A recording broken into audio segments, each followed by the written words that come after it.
The rain wasn't just falling. It was pounding like a relentless fist, hammering the tin roof above Leah's head, matching the rhythm of her racing pulse. The kitchen smelled faintly of ginger tea, but the scent felt wrong now. Too warm, too comforting, for a night that had just been ripped apart. She stood frozen, both hands gripping the chipped edge of the counter, as if the wood could anchor her to the earth. Her breath trembled, coming in shallow bursts that made her chest ache. Worthless. One word. One syllable. One final strike after months of subtle cuts. The mug she'd been holding, her favorite one, the one her sister had given her on a trip to the coast, lay shattered on the floor, fragments glinting under the harsh yellow light. The tea had spilled into a slow-moving stream, curling around her bare toes, the heat fading with each second. She didn't even feel it. She felt nothing, and everything. The silence after he left wasn't quiet at all. It roared in her ears, filled with every unspoken thing, every accusation, every unfulfilled promise they'd once made lying side by side in bed. Outside, a dog barked in the distance. Tires splashed through puddles on the road. Then a car door slammed. She flinched, just for a second, then realized the truth that gutted her. He wasn't coming back tonight. Maybe not tomorrow. Maybe never. Her throat tightened, a single tear slipping free before she could stop it. She told herself it was just the cold air leaking through the window frame. But no, it was grief. Raw, ugly grief for a life she thought she was building, for the hope of a child she'd never held, for the home that felt less like a sanctuary and more like a tomb. Sometimes, she thought, the end of a marriage doesn't come with screaming, slammed doors, or broken furniture. Sometimes it's quieter, more lethal. A slow suffocation until all that's left is a single, poisonous word, and the echo of it in an empty room. She didn't know it yet, but 30 days from now, the same woman standing barefoot in that kitchen, shattered and stripped of worth, would be holding something so precious, so life-altering, it would burn away every cruel syllable he had ever thrown at her. Something that would rewrite her story forever. Hello, my friends. Welcome back to the Evergreen Heartfelt Stories channel. I want to know, where are you watching from right now? How's your heart today? If you're new here, I'm so glad you found this story. Go ahead and hit subscribe so you never miss the ones that will stay with you long after they end. Trust me, this one's going to leave a mark. Leah didn't move at first. She just stood there frozen in the kitchen, staring at the jagged white ceramic scattered across the floor. Every sharp piece caught the light like a frozen scream. The rain on the tin roof was a relentless drumbeat above her head, but it wasn't enough to drown out his voice. That one word, worthless, looped in her head like a cruel recording, each replay sharper than the last. Her hands ached from gripping the counter too long, but she didn't notice until her knuckles throbbed. She released it, and the sudden emptiness in her hands made her feel unmoored, like she might float right out of her own body. She knelt to pick up the shards, not because she cared about cleaning right now, but because doing something, anything, felt safer than standing still with her thoughts. Her fingertips brushed over one curved piece, and she froze. This was the mug her sister had given her 3 birthdays ago, with the words, "You make everything warmer," painted in faded blue script. It had been true once. Now, she didn't feel warm. She felt like winter had seeped into her bones and decided to stay. Her phone sat black and silent on the counter. No apology. No explanation. Not even the cowardice of a "we need to talk" text. Leah slid to the floor, back against the cabinet. The tea had already spread cold across the tile, soaking the hem of her sweatpants. She didn't bother changing. What was the point? The wet, the cold, the quiet, it all just matched her insides. The clock ticked from the living room, every second feeling heavier than the last. Leah had always been aware of time. It had become her obsession. How many months since the first negative test? How many days between ovulation and disappointment? How many times had she gone through the 2-week wait holding her breath, only to crumble in the bathroom with a piece of plastic that told her, yet again, she wasn't enough. Her husband, Evan, hadn't always been like this. He used to be the kind of man who laughed loudly in grocery store aisles, who'd rest his chin on her shoulder while she cooked, who'd talk about baby names while absent-mindedly rubbing her back. But somewhere quietly he'd changed. The first time she noticed was the clinic parking lot 2 years ago, when the doctor had told them there was no obvious reason for the delay, and that stress might be the cause. Evan had driven home in silence, his jaw tight, hands gripping the steering wheel like it was the only thing keeping him from falling apart. The second time she had noticed was months later, when she'd caught him scrolling through photos of a friend's newborn for too long. When she'd tried to snuggle close in bed that night, he'd mumbled that he was tired and rolled away. It was like living with a ghost who still cast a shadow. Leah tried to remember the last time he'd really looked at her, not through her or past her. The memory was blurry. Maybe the night they danced barefoot in the kitchen after dinner, before the tests and the charts and the constant clock watching had swallowed them whole. The truth no one told her about infertility was that it didn't just steal your dream of a child. It stole you. It stripped away the version of yourself that laughed easily, believed the best was yet to come, and felt secure in the arms of the person you loved. Now she didn't know if she and Evan were a couple trying to have a baby, or just two people united by a shared failure. She thought about calling Mariah, her oldest lifeline, her best friend. Her friend would answer, no matter the hour. She'd say the same thing she always did. Leah, you are more than this. You're still the girl who can spend all night painting without noticing the time, the girl who bakes cinnamon rolls that make strangers stop and ask for the recipe, the girl who hums when she thinks no one is listening. But tonight, Leah didn't feel like that girl. Tonight she felt like an empty room with the lights turned off. She hugged her knees tighter, resting her chin on them, and stared at the kitchen door. Somewhere under the numbness, under the humiliation, under the heartbreak, there was a tiny flicker, barely there, but alive. Something stubborn. Something that whispered that maybe, just maybe, this wasn't the end of her story.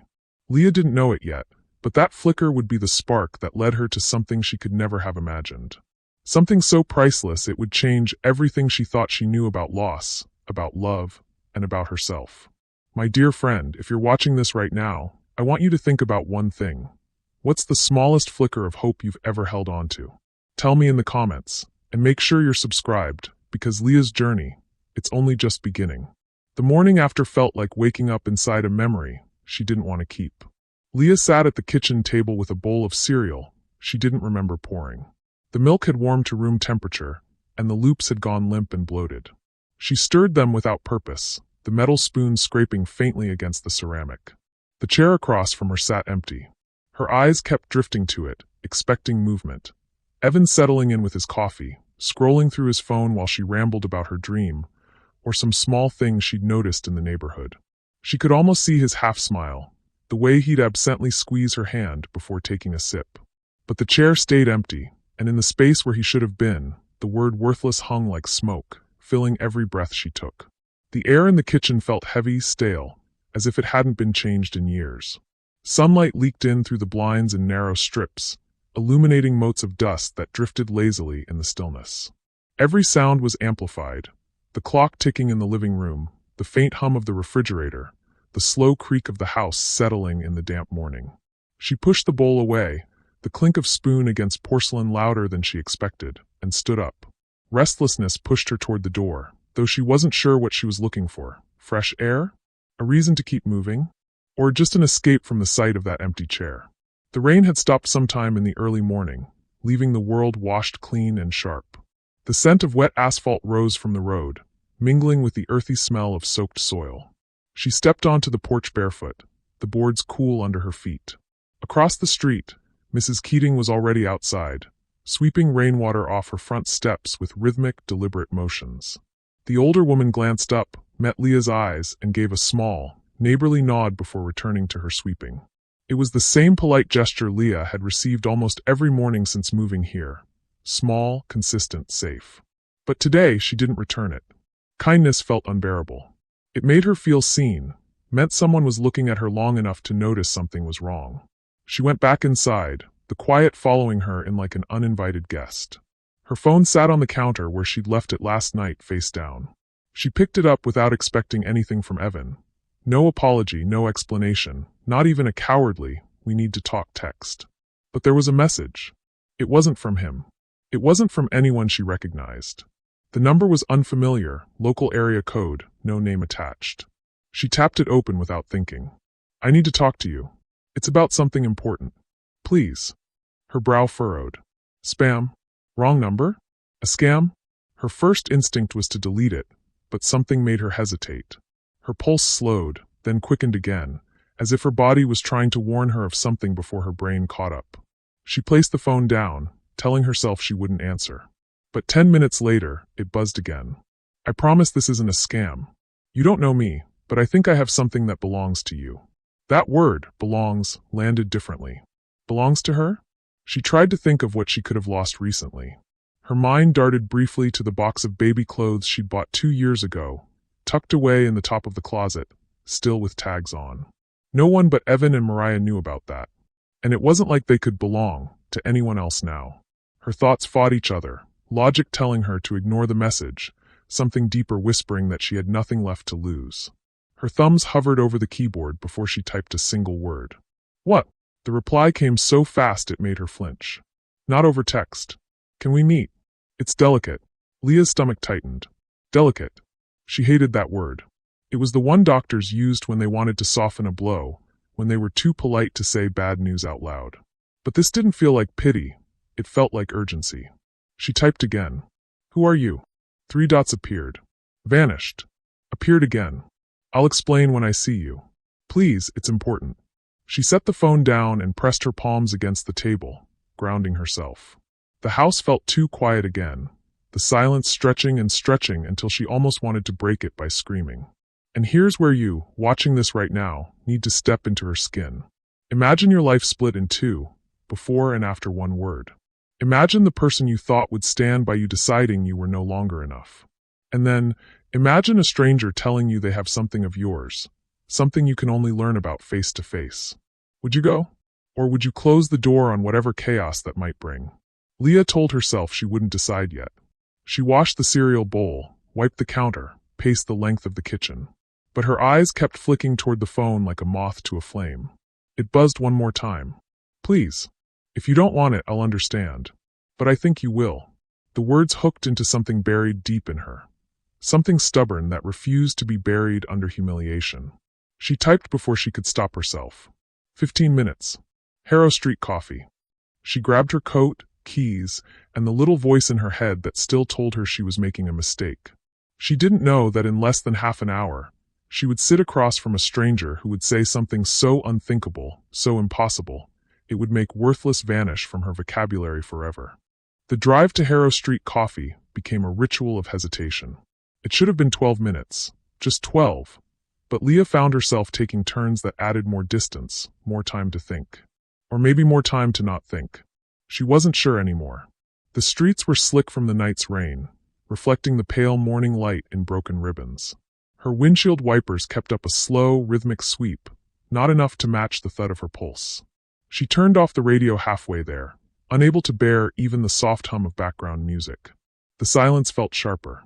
Every stoplight was a moment to reconsider. She could turn back. Go home. Pretend the text from that unknown number had never come through. Pretend there wasn't someone out there claiming to have something that belongs to her. But each time the light went green, her foot pressed down anyway. The heater pushed warm air toward her face, but her fingers still felt cold against the steering wheel. She flexed them every few minutes, a small, restless habit, like she could keep her nerves from locking her in place. As she passed the bakery on 9th, the smell of fresh bread seeped into her car even through closed windows, warm, yeasty, inviting. She remembered the Saturday mornings she and Evan used to stop there, coming home with paper bags of croissants that barely made it to the kitchen before they tore them open. The memory was so vivid she could almost feel the buttery crumbs on her fingers. But then it soured, just like all the other memories lately, when she remembered how those mornings had faded, how they'd stopped going, how even little rituals became casualties when your relationship was caught in the slow collapse of unspoken resentment. She shook her head and turned onto Harrow Street. The coffee shop sat like a quiet anchor at the end of the block, brick walls softened by creeping ivy, wide fogged windows that glowed amber from the inside. It looked warm, safe, a place for strangers to disappear into the hum of espresso machines and the low murmur of conversation. She pulled into the lot but parked far from the entrance, angled so she could see inside without being seen. The cafe was alive in a gentle morning way. 2 students were hunched over laptops, wires trailing from their earbuds to their pockets. A man in a suit scrolled on his phone while his untouched coffee sat cooling beside him. 2 older women leaned toward each other over blueberry muffins, their heads close, speaking in the shorthand of decades-long friendship. And then her gaze caught on a table in the far corner. The woman sat alone, her chair angled slightly toward the window. Her dark green coat was damp at the shoulders, the fabric darkened where rain had kissed it. Her hair, chestnut with threads of gold, was pulled into a loose braid that slid over one shoulder, strands escaping to brush her cheek. She wasn't scanning the room. She wasn't glancing at the door every few seconds. She was looking down at her coffee, fingers wrapped around the cup like it was the only thing tethering her to the moment. Steam rose between her face and the window, curling in delicate tendrils that vanished before they reached her eyes. Leah's breath caught, not from recognition, but from the sharp awareness that this was the person. The stranger who had sent those words. The one who had something delicate to tell her. She stayed in the car longer than she'd meant to. Watching. The woman shifted once, just enough to take a slow sip from her cup. The motion was deliberate, like she was buying time. Finally, Leah killed the engine. The door's metal handle was cold in her grip as she stepped out into the crisp air. The wind slipped under her collar, a thin blade against her neck. She pulled the coat tighter and made her way to the door. The bell above it chimed when she stepped inside. Heat washed over her immediately, carrying the scent of coffee beans and cinnamon. The steady hiss of steaming milk, the low hum of conversation, the soft scrape of chairs. All of it pressed in, familiar and yet somehow surreal, like walking into a place she'd known in another life. The woman's head lifted instantly. Her eyes, hazel, flecked with green, found Leah's and held them. There was no flicker of uncertainty, no checking to be sure. She knew. "Leah?" she asked, the name careful in her mouth, as though she'd practiced saying it. "Yes." Leah didn't mean for her voice to come out clipped, but her heartbeat was too loud in her ears for softness. The woman gestured to the chair across from her. "Please. Sit." Leah slid into the seat, the wood cool beneath her hands. She noticed the faint tremor in the woman's fingers as she set her cup down. "I'm sorry for the strange messages," the woman said, voice low enough that it didn't reach the next table. "I wasn't sure how else to find you." Leah didn't flinch. "You said you had something that belongs to me." The woman hesitated, eyes flicking toward the window as though arranging her words there before bringing them back. "Yes. But before I explain, I need you to understand, this isn't about money. Or anything illegal. It's about—" She stopped. Leah leaned in slightly. "About what?" The woman's gaze softened, but there was strain there too, something held tight behind her eyes. "About a child." The words dropped between them like a stone into still water, sending ripples through the air. Leah's stomach lurched. Her hands tightened on the edge of the table until her nails pressed into the wood. "What child?" The woman unzipped her bag. The sound of it, small, ordinary, suddenly felt loud. She pulled out a photograph and slid it across the table. A little girl smiled up at Leah from the worn, bent edges of the picture. Her hair was a tumble of unruly curls, her cheeks round with youth, her grin so wide it could break the hardest day in half. And her eyes. Leah's breath caught.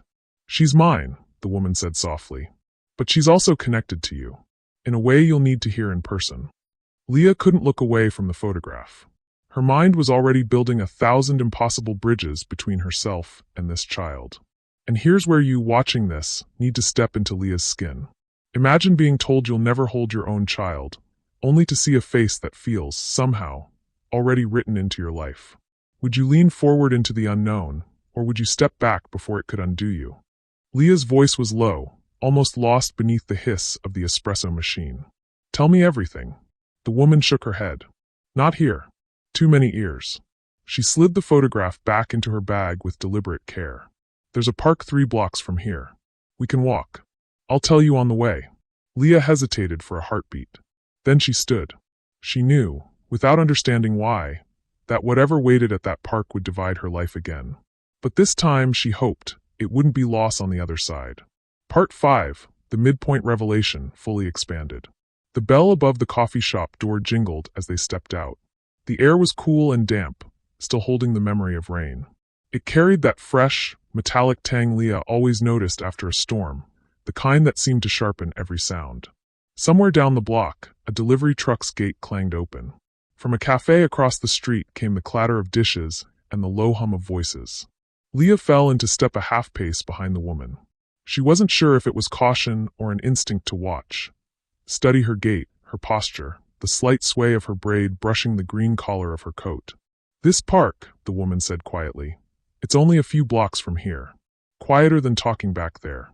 Leah only nodded, afraid that if she spoke, the words would crack. They walked in silence for a while, shoes clicking softly on the wet sidewalk. The road they turned onto was quieter. Bare-branched maples lined the edges, their blackened bark slick with rain, and the occasional car hissed past on wet asphalt. Finally, the woman spoke again. "My name is Elise." Leah glanced at her. The name landed with no recognition. Nothing stirred. "I'm not from here," Elise continued. "I moved to this city 5 years ago. At the time, I was in a bad place. I'd left someone who wasn't good for me, and I didn't have much money. I was just trying to keep my head above water." Her eyes flicked briefly toward Leah, measuring. "I found work at a small clinic. They didn't ask too many questions, which I needed. My job was simple: reception, paperwork, checking in patients." They reached the open iron gates of the park. Inside, the gravel paths curled away between wide lawns and clusters of bare trees. Patches of damp leaves clung to the ground in russet and gold, their edges dark from the rain. A man in a gray coat walked a small terrier along the far path. A young mother in a beanie pushed a stroller with one hand, sipping from a paper cup with the other. Elise slowed as they passed under the gate. One day, a file landed on my desk. At first, nothing about it seemed unusual. It was marked urgent, but lots of them were. Then I noticed it was sealed. I wasn't supposed to open it. Her voice softened. I opened it anyway. Something cold trickled down Leah's spine. It had your name on it. Leah stopped walking. "What?" Elise turned toward her fully. "Your name, your birth date, your address from a few years ago. I knew it was you, because the notes inside were specific." She drew a steadying breath. Notes about fertility. The word tightened something in Leah's chest, like a hand squeezing. She'd heard it enough in sterile rooms with white walls and soft-spoken doctors to feel both weary and wary of it now. "I've been to a lot of clinics," she said slowly. "But those files are private." "They're supposed to be," Elise interrupted gently. "But this one wasn't a standard record. It had a signed release form, someone else giving consent to use what was inside. And it detailed an embryo." Leah's lips parted, but no sound came out. "An embryo?" Elise's eyes searched hers. "Yes, one that was listed as yours. But the note said it had been transferred." Transferred. The word didn't land all at once. It broke apart, sank into her slowly, until the meaning settled heavy and undeniable. "To who?" Elise's voice was steady now, like she'd rehearsed this moment. "To me." Leah blinked. The path under her feet felt less solid. What are you saying?" "I didn't know at first," Elise said. Her fingers gripped the strap of her bag. "When I started at the clinic, I'd already been told I couldn't carry a pregnancy without intervention. The clinic made me an offer, said it was a donation, anonymous, legal, a way to give someone else a chance at life. I was desperate. I didn't ask questions. I signed." Her voice dipped lower. "I didn't find out until later that the embryo was yours." They stood still now, the park stretching open around them. The terrier's bark carried faintly from somewhere behind, and a crow's caw echoed overhead. Leah's thoughts were scattering, snatching at images, half-memories, emotions that didn't have names yet. "You're telling me," her voice cracked. She tried again. "The child in that photo. She's your biological daughter," Elise said, her tone quiet but unshakable. "And mine in every way that counts. But she carries you with her, whether you've met or not." Leah's knees wobbled. She stepped toward the nearest bench, gripping the back until the cool iron bit into her palm. For years she'd been told her body had betrayed her, that she couldn't hold life. Now this stranger was saying life had come from her, and it was out there, breathing, laughing, growing, without her knowing. "I'm not here to take anything from you," Elise said quickly. "I'm here because she's asking questions. About where she comes from, and I think she deserves answers." Leah's voice was barely audible. "Why now?" Elise's eyes softened. "Because she's starting school next year. Because she notices when I avoid certain questions. And because," her voice wavered, "because sometimes I look at her and I see pieces I know aren't mine. Silence stretched between them, heavy and fragile. Here's where you, watching this, need to feel exactly what Leah feels. The ground shifting under you, years of grief and longing rewritten in seconds, the terror of hope you didn't ask for." Leah swallowed hard. "I want to see her." Elise studied her face. After a moment, she nodded. "I thought you might." She reached into her bag and pulled out a folded slip of paper. "This is my number. I can bring her to meet you. But it has to be careful. She doesn't know yet. I want to tell her first." Leah took the paper. Her fingers brushed Elise's. For the briefest moment, almost nothing, but enough to feel the tremor there. By now her heart was pounding so hard and thudded painfully against her ribs. Because now she knew, not just that the child existed, but because now, for the first time in years, she didn't just want something. She had something. And she wasn't going to let go. And nothing would ever be the same again. Leah drove home in utter silence. The car felt like a sealed capsule, trapping the smell of coffee from the cafe and the dampness from her coat. The wipers kept up their slow arc, squeaking faintly with each pass. Every time she glanced at the folded paper on the passenger seat, her chest tightened. Its edges so neat and crisp it almost looked like it had been cut from something important.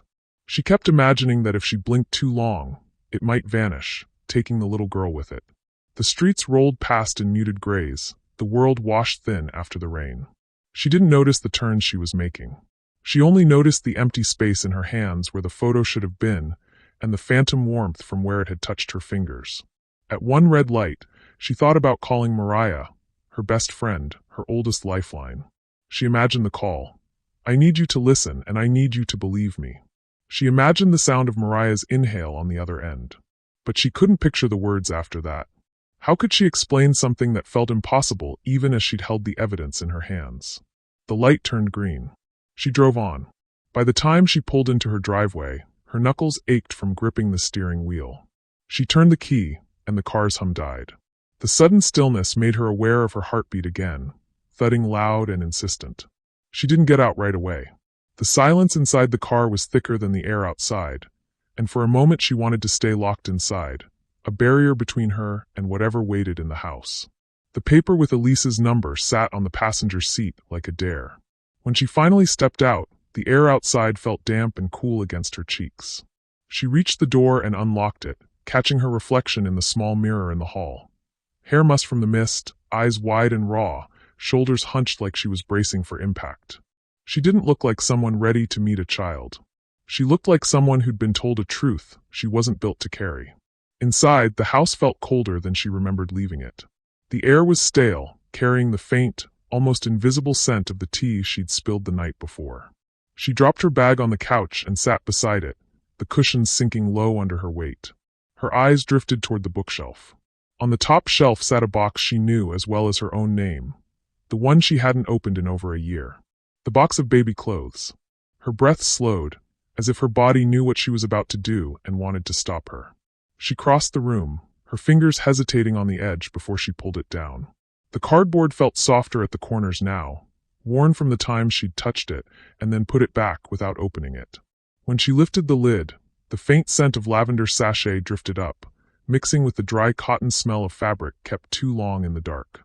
The yellow onesie sat on top, folded neatly over itself. She remembered buying it on a warm afternoon 3 summers ago, convincing herself it was fine to be hopeful, that buying it wasn't tempting fate. Her hands trembled as she pressed the soft fabric to her chest. And for a moment she imagined the girl, 5 years old now, with curls that would bounce when she laughed, wearing something just like it. That small leap of imagination made her chest ache so deeply she had to lower herself to the floor. The box opened beside her like a wound. The rest of the day slid by in broken pieces. She tried to eat, but the soup went cold untouched. She tried to read, but her eyes moved over the same paragraph again and again until the words meant nothing. Her mind was a constant loop of the little girl. Her smile, the way her eyes had looked alive even in a flat photograph. She imagined what her laugh might sound like. Would it start small and then burst, or would it be big and unapologetic from the first note? Then the darker thoughts pushed in. What if she didn't want to meet her? What if Elise changed her mind? What if this entire fragile bridge between them was something that could collapse with a single wrong word? By nightfall, the house was soaked in shadows. Leah curled up on the couch with a blanket, the box of baby clothes still on the floor beside her. On the coffee table, the folded paper lay in the exact spot she'd left it, the crease still sharp. She picked it up and turned it over in her hands. Her thumb traced the fold over and over until the paper warmed under her touch. She thought about calling, just to hear Elise's voice, just to make sure the little girl was real beyond the photograph. But she didn't. Instead, she sat in the lamp's soft glow, letting the hours pass with nothing but the low hum of the fridge and the occasional creak of the settling walls. The next morning, she woke before the sun. Her body felt heavy but restless, the kind of tired that lived in her bones. She took a shower, stood under the water until her skin prickled, then dressed in jeans and a sweater without much thought. At the kitchen table, she set the phone in front of her and stared at the number. Her finger hovered over it for what felt like minutes. She could almost hear Elise's voice in her head, careful. We have to do this carefully. The caution felt like a thread stretched between them. One wrong move and it would snap. She pressed the call icon before she could think herself out of it. The ringtone felt too loud in the quiet kitchen. Hello, Elise's voice cautious. It's Leah. A pause. Hi. Leah's throat closed around the words. She swallowed hard. I've been thinking. A lot. I don't want to wait. A long pause this time. I understand. But I need to tell her first. She's with me all day today. I can talk to her tonight, and maybe tomorrow. Tomorrow. The word was sharp and soft all at once. All right, Leah said. The hours that followed dragged. She cleaned the kitchen twice, dusted shelves she hadn't touched in months, and vacuumed rooms she barely used. None of it made the minutes pass faster. Every sound felt like it might be the phone, every vibration, every creak of the house. Each time she realized it wasn't, her chest tightened again. By the time the sun began to set, she was exhausted in a way that had nothing to do with her body. That night, she lay in bed staring at the ceiling, picturing the conversation Elise might be having at that exact moment. Was the girl sitting on her bed, swinging her legs, listening with wide eyes? Was Elise speaking slowly, letting the words sink in? Did she say her name, Leah's name, out loud? Sleep never came. Morning broke with a thin light slipping through the blinds. Her phone buzzed on the nightstand. She grabbed it before the second vibration. Elise, I told her. She wants to meet you. Elise, are you free this afternoon? Her breath caught. She stared at the words until they blurred. Her fingers trembled as she typed, yes. She didn't move at first. The phone still rested in her hand, her thumb hovering over the glass as though the words might change if she waited long enough. She wants to meet you. The phrase curled around her chest like a hand, squeezing.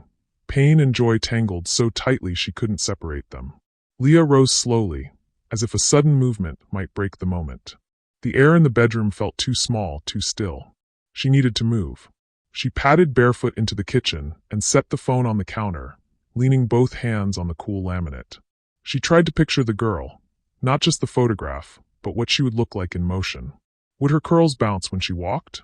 Would her voice be high and lilting like most children's? Or would it carry the husky edge Leah herself had as a kid? And then the flood of fear came. What if she's shy? What if she doesn't want to come near me? What if she looks at me and feels nothing? She straightened, pushing the thoughts back. There wasn't room for them today. She walked into her bedroom and opened the closet. Her fingers brushed over hangers, pausing on a pale blue blouse, then moving to a soft cream sweater. Both felt too much like she was trying. She pulled out a simple gray knit, comfortable, unassuming, something that wouldn't make her seem like she dressed for an occasion, but still looked neat. Then came the question of pants. Jeans felt too casual. Black trousers too formal. She settled on dark, slim-cut slacks that hit somewhere in between. She held the sweater and pants against her body in the mirror. It was fine. Not perfect. But she didn't have the heart to start over. At her dresser, she paused in front of her jewelry box. She almost didn't open it. But her hand lifted the lid, revealing small compartments of tangled chains and mismatched earrings. In the top left corner, in a tiny fabric pouch, was the locket her mother had given her when she turned 18. She unlatched it. Inside, the photo was long gone, lost years ago in a move, but the space remained empty and waiting. She'd always imagined putting a picture of her future child in there. Her throat tightened. Today, maybe she could. She clasped it around her neck, the metal cool against her skin. In the kitchen, she brewed coffee just for something to do with her hands. The rich, familiar scent curled through the air, settling in her lungs like a memory. She poured it into her plain white mug, the one with the faint chip along the rim, and took a sip. She kept glancing at the folded paper on the counter, the one with Elise's number, now with the weight of a promise behind it. Her eyes flicked to the clock. 2 hours until the meeting. She needed something for the girl. Not a gift too big or bright. It couldn't feel like she was trying to buy her way into her life. But something small. Something that could be kept, even if the girl never saw her again. Leah went to the hallway closet and pulled out a small cedar box from the top shelf. Inside were scraps of her own childhood, ticket stubs from movies she'd begged to see, a seashell from a family vacation, and a small, smooth river stone painted with a daisy. She remembered finding that stone at a local fair, maybe 10 years old, turning it over in her hands before her mother bought it for her. It wasn't much, but it had been hers, and it had meant something to her once.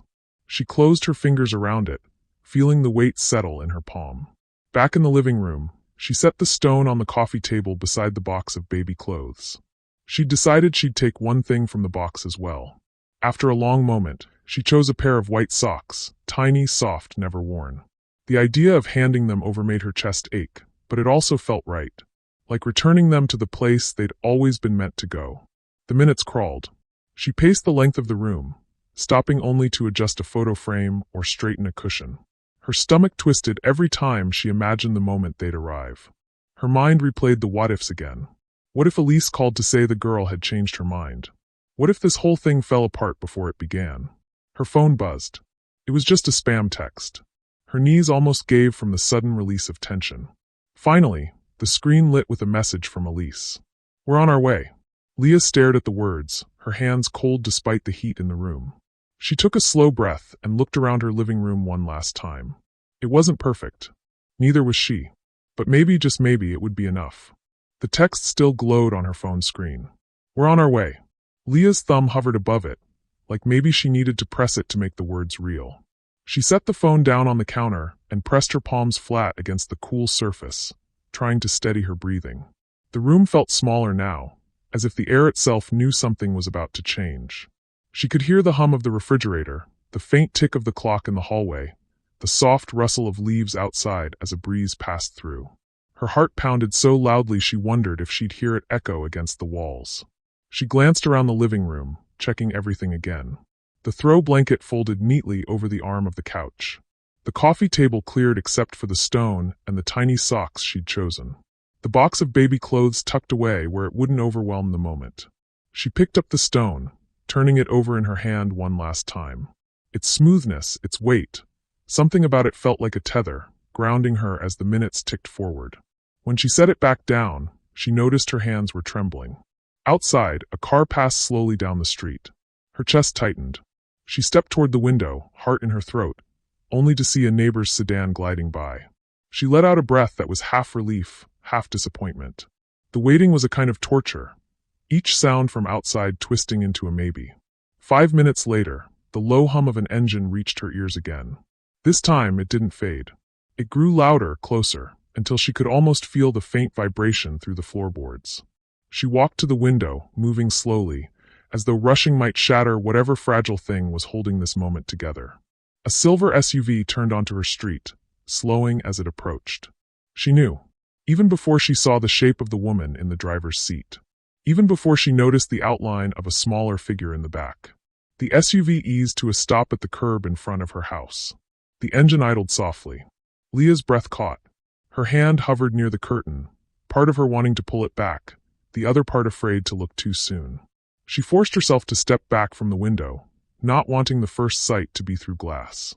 She smoothed her sweater, then immediately smoothed it again, as though the fabric itself might carry the wrong impression. Her palms were damp. She rubbed them on her slacks, but the moisture returned instantly. The engine cut off. A car door opened on the driver's side. Elise stepped out, closing it gently behind her. She looked toward the house for just a second, then walked around to the rear door. Leah's chest constricted. Her pulse roared in her ears. The rear door opened. A small figure slid out, curls catching the sunlight in gold-tipped spirals. The girl's head turned toward the house, her hand tucked into Elise's. Leah stood frozen in the center of the living room, the air thick and unmoving. She could feel her own heartbeat in the soles of her feet. From here on out, every step would be irreversible, and the next breath would change her life forever. The sound of the SUV's engine had faded, but the echo of it lingered in Leah's chest. She stood in the hallway, staring at the front door. Her hand hovered over the knob, fingers barely touching the cool metal. She could hear the faintest murmur of voices outside, Elise's low and steady, the smaller one softer, higher, each word muffled into indistinct shapes. The house felt charged, as if every wall knew what was about to happen. Even the clock in the living room seemed to tick slower, each second pulling longer than the last. She closed her eyes for a breath, willing her racing heart to slow. It didn't. Through the frosted glass, she saw movement. Elise's green coat, the curve of a small head beside her. Leah's throat tightened. She wasn't ready. She would never be ready. But waiting wouldn't change anything. She turned the knob and pulled the door open. The air outside was cool, carrying the faint scent of damp leaves and exhaust from the car that had just brought them here. Sunlight spilled in, framing Elise and the girl in soft gold. Elise stood just a step ahead, her expression carefully calm, but her eyes held something, an almost imperceptible flicker of nerves. Beside her, the girl's curls caught the light in little halos. She wore a denim jacket over a pink sweater, the collar slightly crooked. Her small hand was wrapped around Elise's, fingers barely curling over her mother's. She was smaller than Leah had imagined, but somehow more. The girl's gaze lifted, meeting Leah's. And in that instant, the world narrowed to a single point between them. Leah tried to smile, but her lips felt stiff. Her voice caught before she could speak, so she just stood there, taking her in, eyes that were warm brown but carried a depth that made Leah's chest ache. Cheeks with the same faint dimple she'd had as a child, a chin that might have been hers or might have been pure chance. The girl tilted her head slightly, as if measuring the woman in front of her. "Hi," Leah said finally, her voice low. The girl's lips curved, cautious but real. "Hi." Imagine this. 5 years of believing a dream was dead, then opening your door to find it standing there, breathing, looking at you with a spark you recognize but can't claim yet. Would you run forward? Would you freeze like Leah, afraid to break the moment? Elise glanced between them, her voice gentle. "This is Leah, the person I told you about." The girl nodded slightly, eyes never leaving Leah's face. Leah crouched a little, trying to close the space without overwhelming her. "I'm really glad to meet you." There was a beat of silence. Then the girl's mouth softened into a small smile, not wide, not yet, but enough to make something in Leah's chest unlock.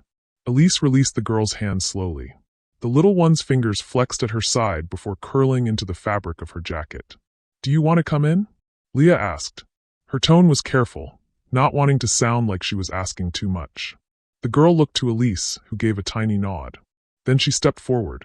Leah moved aside to let them in, her hand brushing the edge of the doorframe to steady herself.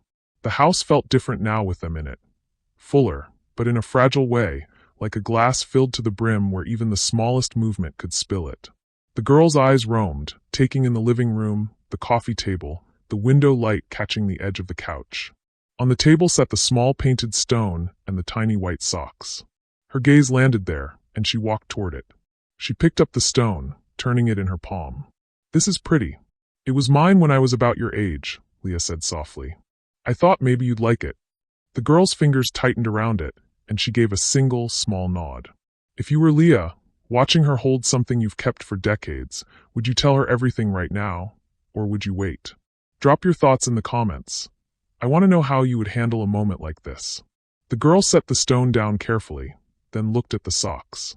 "Are these for a baby?" Leah's throat tightened. "They were for a baby I hoped I'd have one day." Her voice faltered. "I never got to use them, but I thought they might belong to you now." The girl's eyes softened, though she didn't fully understand. She touched the socks gently, as though they might be as fragile as the moment itself. Elise stepped closer, her voice quiet. "Would it be all right if we sat for a while?" Leah nodded quickly, leading them toward the couch. She sat on the edge, knees angled toward the girl, hands resting in her lap. The girl sat between them, her small legs swinging slightly above the floor. For a long moment, they just sat there, no rush, no flood of words, just the quiet weight of being in the same space for the first time. And somewhere, deep under the fear, Leah felt something new beginning to take root. It was too soon to name it, but it was the first thing in years that felt like it might grow. The girl's feet swung gently, her toes brushing the air with each movement. Leah watched them for a second, memorizing the rhythm, because she couldn't quite look directly at her without the emotion swelling too high in her chest. The girl's eyes roamed the living room again, landing on a framed picture on the side table. "Is that you?" Leah followed her gaze. It was a photo from her early 20s, her hair longer, her face rounder, her smile unguarded. She nodded. "Yes. That was a long time ago." The girl studied the picture, then looked back at her. "You look the same." Leah's lips curved, the first real smile she'd felt in days. "Thank you." Imagine someone you've just met, a stranger in some ways, seeing you as unchanged, as still you, even after everything life has thrown at you. How would that hit you? Elise sat quietly beside them, watching the exchange without interrupting. Leah could feel her presence there, steady, like a quiet assurance that this moment was allowed to happen. The girl's gaze dropped to Leah's necklace. What's in there? Leah touched the locket. Nothing yet. It's waiting for a picture. Whose picture? I was hoping maybe yours, Leah said, voice softer than she intended. The girl blinked, then smiled shyly, tucking her chin toward her shoulder. Okay. The air shifted then, lighter somehow. Leah felt it like the first crack of sun after a week of rain. The girl spotted the bookshelf in the corner and stood. Can I look? Of course, Leah said, following her with her eyes as she crossed the room. The child's fingers trailed over the spines of novels and old cookbooks, pausing at a thin, colorful volume near the middle. She slid it out, revealing a worn children's storybook, The Garden at the End of the World. Leah's breath caught. She'd kept that book since she was a child, the pages soft from years of turning, the corners creased from being read again and again. The girl brought it over. Will you read it to me? Right now, Leah's being asked to step directly into the role she's dreamed of for years. Would you say yes instantly, or would you pause, afraid that reading it might make the goodbye hurt even more? Leah took the book. I'd love to.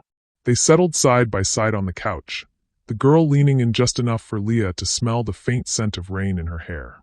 Her voice trembled on the first line, but as she read, it steadied.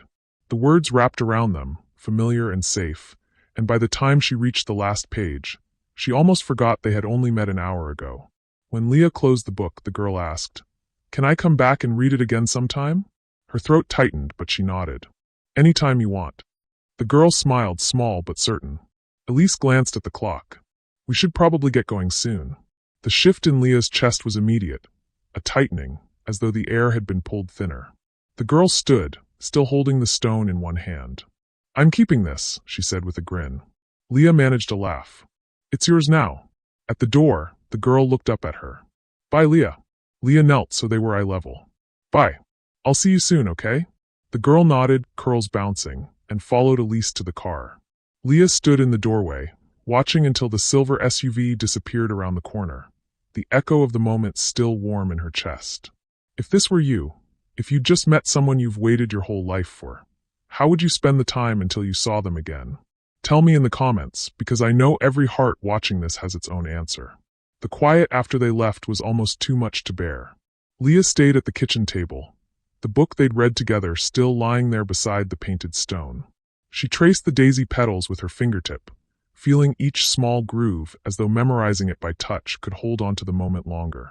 The image of the girl, her cautious smile, the way her small fingers had curled around the stone, looped in her mind like a reel she never wanted to stop. Every detail felt precious. The smell of rain in her hair, the warmth of her body pressed close while they read, the softness in her eyes when she'd agreed to be in the locket. For the first time in years, Leah's chest felt full instead of hollow. Fragile, yes, but full. She brewed herself a cup of tea, the rich, earthy scent filling the small kitchen. Steam curled in thin spirals into the air, and she watched it for a moment before taking a sip. It was warm, grounding, almost enough to quiet the strange mix of joy and terror humming through her. She told herself she'd just sit and savor this feeling for a while. That was when the knock came. It wasn't a gentle knock. 3 quick raps, sharp enough to make her set the cup down mid-sip. Her first thought was Elise, maybe returning for something forgotten. But the rhythm was wrong, no pause, no patience. She moved to the door, every step accompanied by a small tightening in her stomach. When she opened it, Evan was standing there. The sight of him was like a draft of cold air through an open window. His hair was shorter, his coat looked expensive, but his eyes, those cool, assessing eyes, hadn't changed. They swept over her as though he were cataloging her, checking for changes he could use. Hi, Leah, he said, voice too casual. She didn't move from the doorway. What do you want? He looked past her shoulder, the faintest smirk tugging at his mouth. I heard you had company. Her pulse quickened. From who? Word gets around, he said with a half-shrug that always used to make her doubt herself. A woman. With a kid. His eyes sharpened. Care to explain? Imagine this. You've just had the most important moment of your life, and the person who once tore you down is suddenly at your door, sniffing at it like it's his business. Would you stand your ground, or would old fears creep back in? Leah kept her voice steady. No. I don't care to explain anything to you. His jaw tightened. You know, if you've gotten yourself tangled up in something. I haven't, she cut in. And even if I had, it's not your concern. He tilted his head, studying her like he was trying to find a crack. You look different. I am different, she said, her voice like steel wrapped in velvet. Because I'm not letting you define me anymore. For a second, his expression shifted.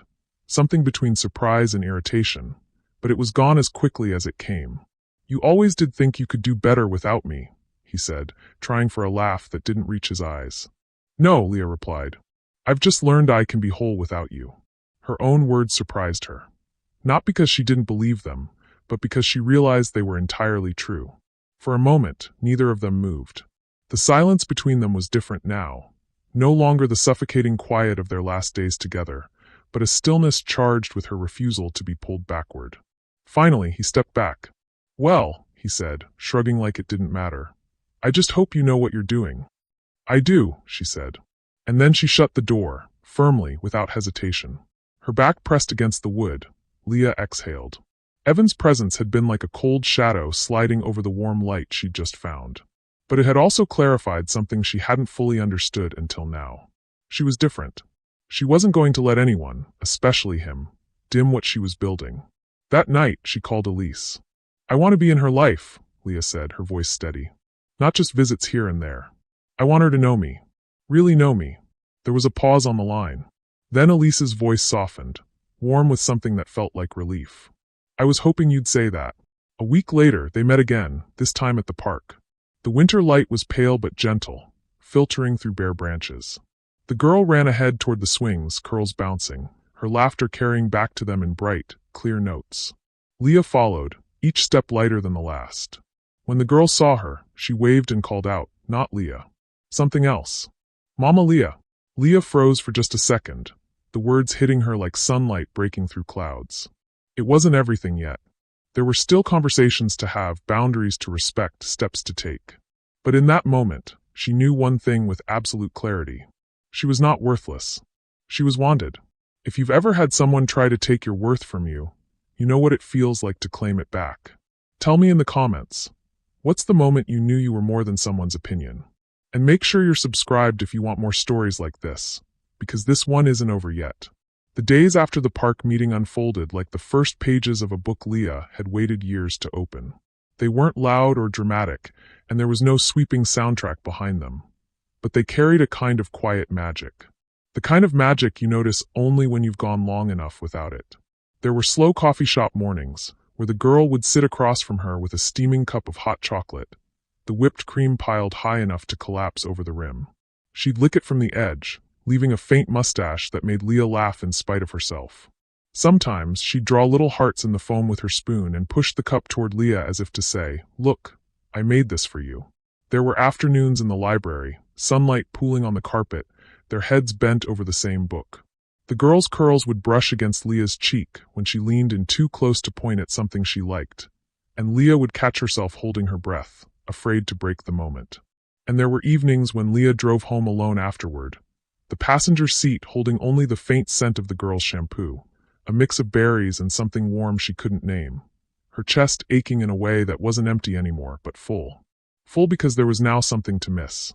It wasn't instant. The girl still had moments when she clung to Elise's side. There were days she'd stay quiet for most of the visit, answering Leah's questions with a shrug or a single word. Leah never pushed. She learned to let the girl's silence be just that, silence, without rushing to fill it. She knew now that love wasn't something you earned by pushing harder. It was something you built, brick by brick, visit by visit, until it could stand on its own. One Saturday in early spring, the air still cool but smelling faintly of rain, they planted flowers in Leah's small backyard. The girl wore gardening gloves 2 sizes too big, the fingers flopping like floppy rabbit ears when she tried to pat soil down. She laughed every time she pressed too hard and dirt puffed back up like it was laughing back at her. Leah knelt beside her, guiding her small hands around the stem of a young daisy plant. Gentle, she said softly. Not too hard. Just enough so it knows it's safe. The girl looked up at her, eyes bright with understanding. Like you. Leah froze. What do you mean? You don't push too hard, the girl said with the simple certainty of a child. You just make me feel safe. If someone you'd waited your whole life to meet said that to you, right there, with dirt under their nails and the whole world shrinking to just the two of you, would you keep your composure, or would you let the tears come right there in the garden? As the months passed, pieces of their lives began to weave together without either of them noticing at first. The girl's artwork started appearing on Leah's fridge, a messy crayon rainbow, a stick figure holding a daisy, and once, a picture of two figures holding hands under a tree with the words "Me" and Mama Leah scrawled in big, wobbly letters. The locket around Leah's neck no longer sat empty. Inside was a tiny photograph of the girl, curls windswept, eyes lit with something Leah had once only dared to imagine, belonging. One warm evening in early summer, Elise invited Leah for dinner. They ate pasta at the kitchen table, the girl chattering about her day at school, showing off a wobbly tooth she claimed was hanging by a thread. Leah smiled through the whole meal, nodding at every detail like it was the most important story she'd ever heard. And maybe, in that moment, it was. After dinner, while Leah was drying dishes, the girl slipped out of the room and returned holding the painted stone. She placed it gently in Leah's hand. "I want you to keep it for a while. So when you see it, you think of me." Leah's throat tightened. "I already think of you all the time." The girl grinned, one tooth missing now. "Good. But now you'll have proof." The proof, Leah realized, wasn't the stone at all. It was in every small moment. Every laugh, every shared secret, every time the girl's hand reached for hers without thought. It was in the way her voice softened when she said Mama Leah. It was in the comfort of knowing that she no longer had to wonder if she was wanted. On a rainy Sunday, the kind where the sky seemed to rest low over the rooftops, Leah sat curled on the couch with the girl nestled against her side. They read the garden at the end of the world again. Outside, the daisy they'd planted months ago stood in full bloom, bright and unshaken by the rain. When they reached the last page, the girl yawned, her voice drowsy. "I'm glad you didn't give up." Leah kissed the crown of her head, breathing in the scent of her hair. "Me too." When someone once called Leah worthless, they couldn't see this.